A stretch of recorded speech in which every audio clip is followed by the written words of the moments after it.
Assalamualaikum warahmatullahi wabarakatuh. Waalaikumsalam warahmatullahi wabarakatuh. Sebelum memulai pembelajaran pada hari ini, saya minta ketua kelas untuk memimpin berdoa. Yuk, Mas Hasan dulu. Mari kita berdoa mulai. Doa selesai. Bagaimana kabar anak-anak? Baik, Baik ya. Udah pada makan belum? Sudah. Alhamdulillah. Sebelumnya Bapak akan mengabsen dulu. Masuk semua kan pada hari ini? Masuk. Senang Bapak masuk kelas ini pada rajin-rajin anaknya. Semangat terus ya. Iya, ada kita uang dia, Pak. Bapak izin berdiri ya. Iya, Pak. Ada yang masih ingat nggak materi sebelumnya apa? Pak, izin. Apa? Masa penjajahan Inggris di Indonesia, Pak. Masa penjajahan Inggris di Indonesia ya. Jadi materi sebelumnya masih penjajahan Inggris di Indonesia. Pada materi pada hari ini kita akan membahas kebijakan pemerintah Deandes. Ada yang tahu salah satu contoh kebijakan pada pemerintahan masa Deandes? Itu enggak? Politiknya bukan, Pak. Mbak, ini Mas. Pembangunan jalan Pembangunan jalan Anyer ya? Anyer Panarukan. Ya, salah satunya adalah pembangunan jalan Anyer sampai Panarukan. Jadi Bapak ada video pengantar untuk materi pada hari ini. Itu tentang pembahasan jalan Anyer sampai Panarukan. Jalan Pantura, yang nama resminya dulu adalah Jalan Raya Pos atau Jalan Raya Dendel, dibangun di masa pemerintahan Gubernur Jenderal Herman Dendel. Panjang jalan sekitar 1.000 km yang membentang dari Aceh hingga Panarukan. Semuanya dimulai tahun 1897 saat Jenderal Herman Dendel mendapat mandat dari Sri Napoleon, penguasa Belanda, saudara dari Kaisar Napoleon Bonaparte. Pemerintah Belanda yang saat itu ada di bawah Panarukan pemerintahan Jenderal Nusantara. Saat itu, Eropa sedang berbentuk hebat yang dikenal dengan Perang Napoleonik. Dendel sebagai salah satu perwira terbaik Belanda dikirim untuk mempertahankan Nusantara dari Inggris yang benar-benar dilaksanakan dengan baik. Secara ajaib, Coba tolong disimak videonya dulu. Bentar, untuk kedepannya. pada 5 Januari 1894, dia resmi jabat sebagai Gubernur Jenderal Hebat dilakukan Agustus Ernest yang menjabat sebelumnya. Perubahan drastis segera terjadi di Nusantara di dalam berbagai aspek. Dendel yang ditugaskan mempertahankan dunia Belanda dari Jepang Inggris. Tugasnya sedikit kompleks. Ya mungkin itu aja ya videonya. Bisa dilanjut di YouTube kalau ingin tahu lebih lama.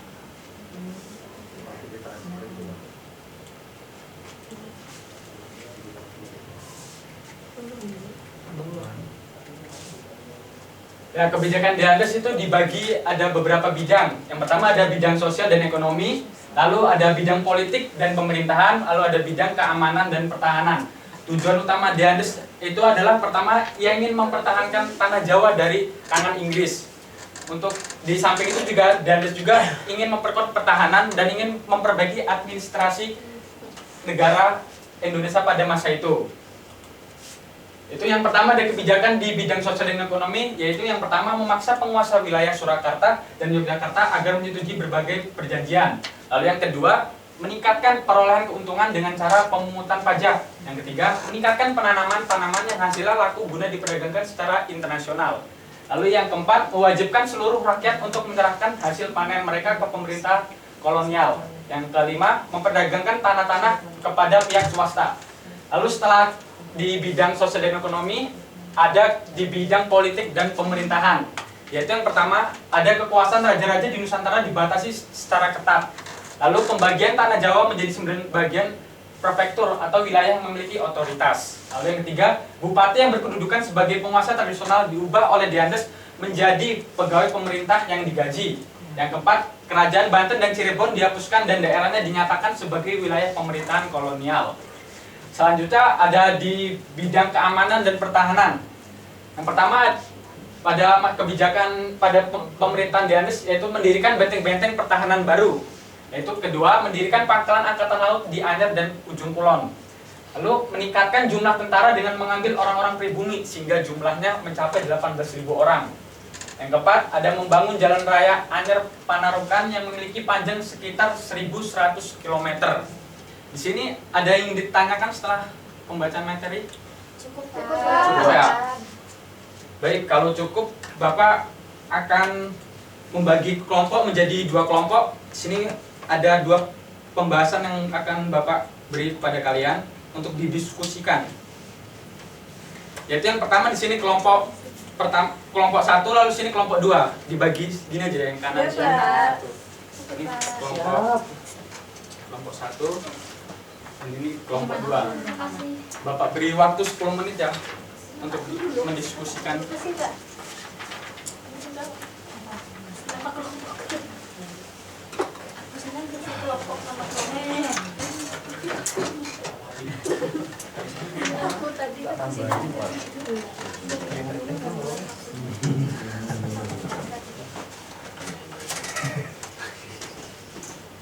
Ayo kerja kelompok ini, kerjanya bareng-bareng, jangan sendirian doang kerjain ya.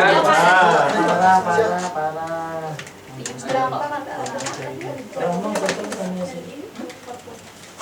Kira bilang yang di kalau Gimana, ada kesulitan nggak?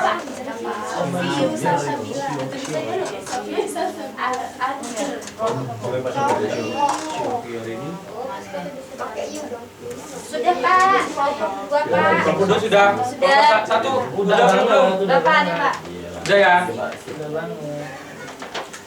Jadi nanti jawabannya akan dipresentasikan oleh perwakilan dari kelompok. Yuk kelompok dulu, kelompok mana dulu yang mau maju? Kelompok 1.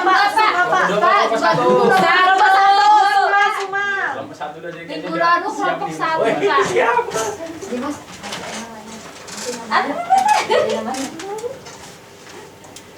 Kelompok 1, jelaskan kebijakan dan les yang masih bisa kita rasakan sampai saat ini. Membangun jalan raya Anyer yang tadi Pak. Terus mendirikan benteng-benteng pertahanan seperti benteng Lodewijk di Surabaya dan benteng Mester Komelis di Batavia. Terus juga membangun Ya, teman-teman yang angkatan coba perhatiin perang teman yang di depan terdiri nih. dari orang-orang pribumi kita sendiri yaitu di Indonesia.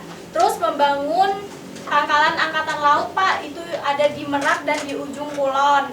Nah, yang terakhir juga itu membangun rumah sakit Pak. Bagus. Beri apa dulu? Masuk umum ya? Yuk selanjutnya kelompok 2. Pak, ini jelaskan dampak negatif dan positif dari adanya kebijakan pemerintahan Dendles khususnya di bidang sosial dan ekonomi. Pertama, negatifnya itu beban kerja Rodi yang sangat berat yang membuat rakyat pada saat itu sangat menderita Pak. Kemudian positifnya itu terbangun konektivitas Pulau Jawa dengan pendirian Jalan Raya Pos. Jalan Raya Pos itu melintas dari wilayah perkebunan Jawa Barat hingga daerah Pelabuhan Jawa Timur. Karena hal itu mempermudah transportasi. Ya, baik itu tadi. Beri apa dulu untuk kelompok 2. Setelah berbagi kelompok, Bapak di sini ada game sedikit game tentang jadi Bapak akan namanya tongkat ajaib. Jadi tongkat ajaib itu akan muter dari depan sini ke belakang pakai lagu. Ntar kalau lagunya udah berhenti, yang megang tongkat itu ntar Bapak kasih pertanyaan. Oke siap. Detik-detik kok tongkat tempat lagi mulai. Pertama dari sini dulu. Jawab. Gak bisa Pak. Dulu musiknya ya. Musiknya berhenti. Ntar itu Bapak kasih pertanyaan. Siap. Yuk, mulai. Pak nggak denger Pak. Kerasin Pak. Nggak denger Pak. Ayo, muter.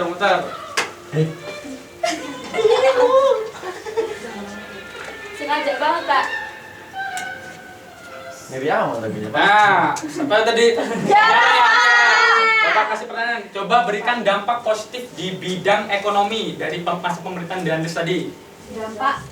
Dampak positif di bidang ekonomi. Coba. Jadi di bidang ekonomi itu terbangunnya konektivitas Pulau Jawa dengan pendirian Jalan Raya Pos. Jalan Raya Pos tersebut itu melintas dari wilayah perkebunan Jawa Barat hingga ke Pelabuhan Jawa Timur yang sampai saat ini kita rasakan. Ya, Karena benar. mempermudah transportasi Pak. Ya, yuk dilanjut lagi. Balik dari sini. Pertanyaannya Pak.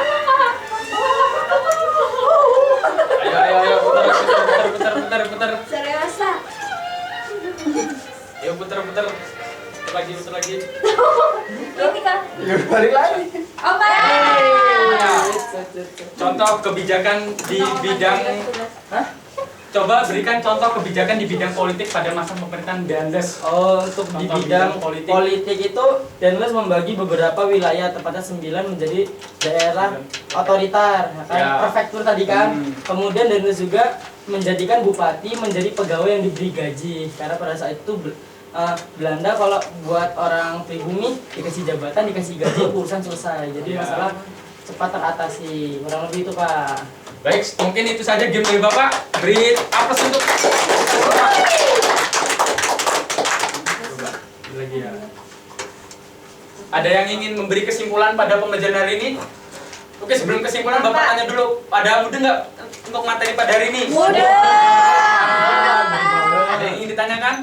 Tina, cukup. Tanya sebenarnya, Pak. Jika tidak ada, Bapak ada yang ingin memberi kesimpulan tidak untuk pada hari ini? Beri kesimpulan?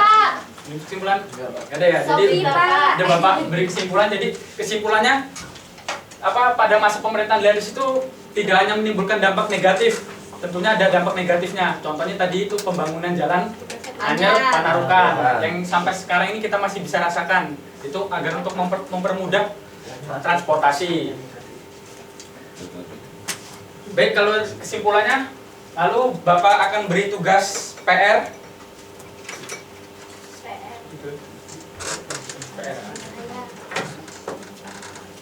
Coba teman-teman pada perhatikan ke depan ya, biar jelas tugas PR.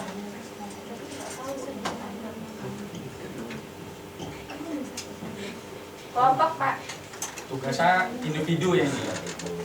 Oh, enggak dengar tadi Joseph. Terus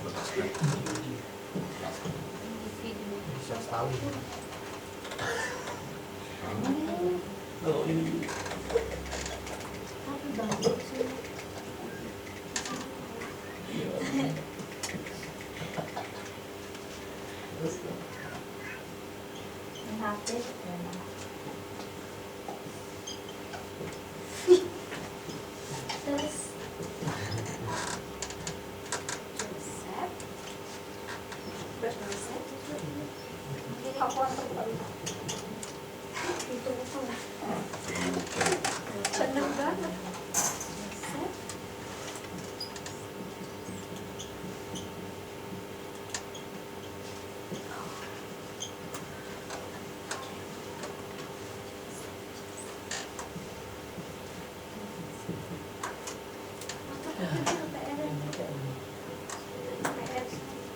Foto nanti kita aja.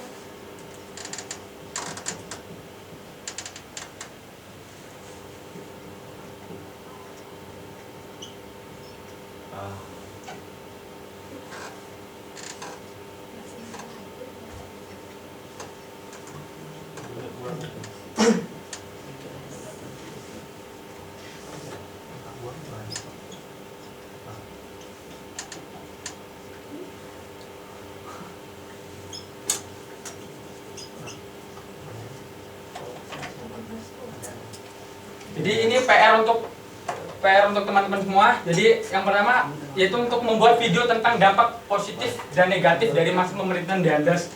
Lalu videonya minimal 5 menit, maksimal 10 menit. Diupload di YouTube, nanti linknya setelah diupload dikirimkan di grup ya, dibuat list. Buat di grup. Siap. Deadline-nya sampai 23 Februari tahun 2023 jam 12 jam 00 ya. Nah, ngobrol jam segitu, Pak. Baik, untuk PR ada yang ingin ditanyakan? Udah jelas belum untuk tugas rumahnya? Jelas ya. Mungkin kita cukupkan pertemuan pada hari ini. Jika Bapak ada salah-salah dari penjelasan atau kurang penjelasan tadi, Bapak maaf.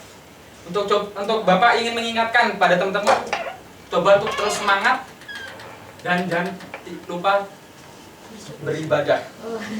Mungkin itu, terima kasih. Wassalamualaikum warahmatullahi wabarakatuh. Waalaikumsalam warahmatullahi wabarakatuh.